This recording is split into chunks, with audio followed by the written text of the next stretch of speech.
I heard the other day that they're coming because they know I'm a nice guy and I won't do They're what Trump saying did. this. Yeah. Well, here's the deal. They're not. Do you have to say quite clearly, don't come? Yes, I can say quite clearly, don't come. And what we're in the process of getting set up, don't leave your town or city or community. Joining us now, CNN political analyst Maggie Haberman. She's a Washington correspondent for the New York Times.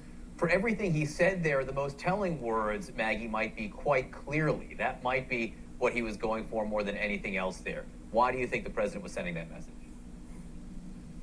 John, I think that's right. And I think, look, the numbers at the border, particularly the numbers related to unaccompanied children, have been alarming to immigration advocates and to the administration, which, knows that they need to get their hands around this, and that regardless of what is causing it, that there is a crisis and that it is something they need to deal with.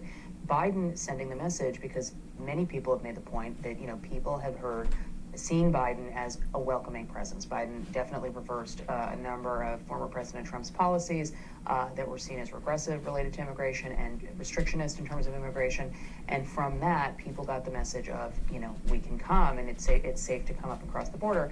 Biden is sending a very clear message, and to your point, that was what he wanted to say, that is not what this administration is doing. It does not mean that everything is black or white. Trump versus Biden on immigration, these issues are complicated and it's very easy to demagogue.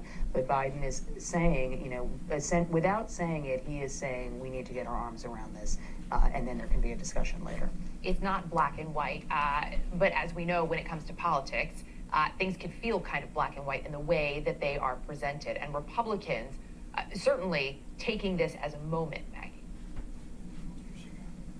Republicans have been arguing that this is an example of open border policy. We have seen Republicans focus on this issue in part because, as I said, it's very easy to demagogue, and in part because it is easier for Republicans to talk about for a couple of reasons than, say, the stimulus package, which, while some Republicans might be opposed to what's in it, a number of their voters actually like that package because it's going to provide help after a very difficult year for people, and because there are visuals from the border, which are also very easy to explain to people. And there are a number of Republicans who have a significant policy difference with this administration on this topic. All of those reasons are why they're talking about it. And the Biden administration knows that. So they are trying to get their arms around this. But there are some, and again, it is not, as I said, this is not black and white, not entirely for political reasons. There are some who are predicting a more extensive crisis if things don't slow down, which is why you heard what President Biden said last night. So I think the most surprising part